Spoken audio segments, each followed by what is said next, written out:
M23 yahagaritse umurwano mu burasirazuba bwa Kongo. M23 yemeye kugenda gakeya cyangwa igacisha bugufi. M23 ivuga yuko mu gihe izataka Kongo, iri no muri Kongo kwanza, mu gihe izagenda ifata utundi duce two muri Kongo izabanza ibitangaze. Kugeza amagingo aya ngaya rero M23 yabaye ihagaritse umurwano. Ni itangazo rya M23 risohotse nonanga ritugezeho aka kanya, ni ngombwa ngo murimenye nk'abanyarwanda. Nirindi tangazo rya Félix Antoine Tshisekedi, perezida wa Kongo, niryo tangazo nawe ahise asohora none ahangaha naryo ndaje mite nibabwira. None nirindi tangazo perezida w'u Rwanda Paul Kagame nawe ahise asohora, n'amatangazo atatu ngiye kubabwira kugeza aka kanya. Reka dore ku itangazo rya M23.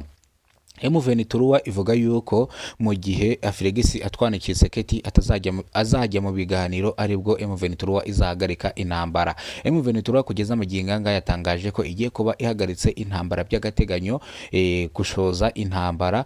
Rero ibirombe yagiye ifata by'amabuye y'agaciro ubu ngubu birimo irabicukura neza cyane, yohereza hanze, ibona amafaranga yo gutunga abasirikare. M23 rero ivuga yuko kugeza amaginganga igiye guhagarika intambara by'agateganyo. Nibwo Félix Antoine Tshisekedi atangaza yuko M23 igomba kuva muri Kongo ikagenda ikajya mu Rwanda. Koko Félix Antoine Tshisekedi avuga ko M23 ari ingabo z'u Rwanda cyangwa ari umutwe w'ingabo z'u Rwanda waje gushingwa hano muri Kongo kugira ngo uhungabanye ubutegetsi bwa Félix Antoine Tshisekedi. Niko ubundi Tshisekedi asobanura, ni nabyo avuga, ni nabyo yitwaje iyo yagiye mu nama na perezida w'u Rwanda Washington DC muri Amerika. Niko abari kubwira Tarapo, ndetse Tarapo nakamubwira yuko ibi ngibi cyangwa urwango afitanye na perezida w'u Rwanda rugabanuke kugeza amaginga ngaya biyunge bakorane mu maboko, batangire bakoranire imihahirane. Ibingibi rero niyo mpamvu perezida w'u Rwanda Paul Kagame yatangaje no tangazo. Ariko reka mbanze ndangize rya Félix Antoine Tshisekedi. Félix Antoine Tshisekedi avuga yuko we Kongo agomba kuyigira nziza kandi ibyihebe n'imitwe yitwaje intwari ishaka kurwanya leta igomba kuva mu mashyamba ya Kongo. Ntago bino bishobora kubaho kuko muri Kongo harimo imitwe myinshi y'abamayimayi, M23 n'indi mitwe myinshi igiye itandukanye irimo hano muri Kongo. Ko kweri M23 ni ingabo z'u Rwanda koko?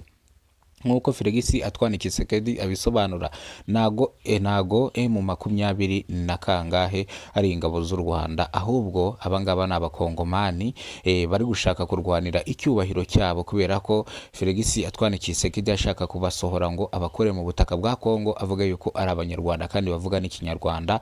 Ahubwo niyo mpamvu ro bahagurukanye intwaro bagatangira kurwanya leta ya Félix Antoine Tshisekedi, bitewe no kunarimo abamenenga abashaka nyine kubakura mu gihugu, avuga yuko ubutaka bariho atari ubwabo, baze mu Rwanda.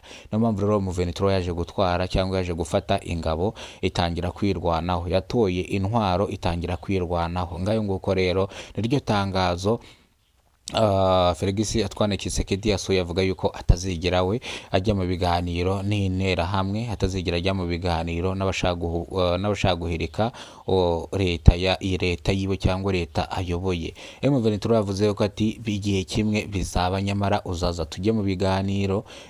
Wanga kujya mu biganiro hakiri kare ukaza mu biganiro wakubiswe. M23 niko yavuze, ivuga yuko izakubita umunsi umwe ndetse bikarangira ifashe n'umujyi mukuru wa Kongo. Nguko rero reka rero twite dusimbukira ku itangazo rya perezida w'u Rwanda Paul Kagame, ari naryo tugiye gusorezaho.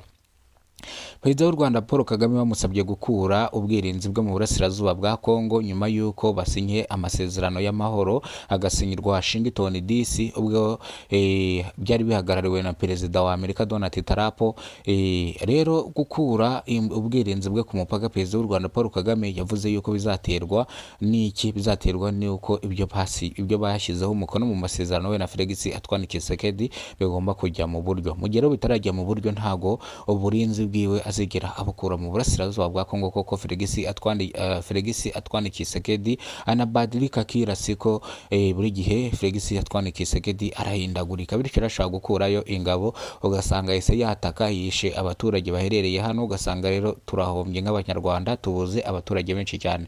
Perezida w'u Rwanda yavuze ko ibi ngibi nawe atazigera bikora, atazigera akura ubwirinzi bwe ku mupaka n'undi munsi n'uyu n'umwe, ahubwo azakora icyo ashoboye cyose ahubwo yongere uburinzi ku mupaka kugira ngo hatazagira umuntu umutera aturutse inyuma. Bityo rero perezida w'u Rwanda yanzuye binavuga yuko agomba kurinda u Rwanda n'ubusugire bw'u Rwanda. Umuntu uzagerageza kwica u Rwanda azicwa mbere yuko u Rwanda rwicwa. Ni amagambo ya perezida w'u Rwanda Paul Kagame, akaba n'umugabe mukuru w'ingabo z'u Rwanda. Amakuru yacu nanga tuyasubikiye, amakuru nakagaruka. Nibwo bwa mbere gize kuno muyoboro, ibuka gukora subscribe ufungura inzogera uzajya umenya byinshi dukora umunsi ku munsi.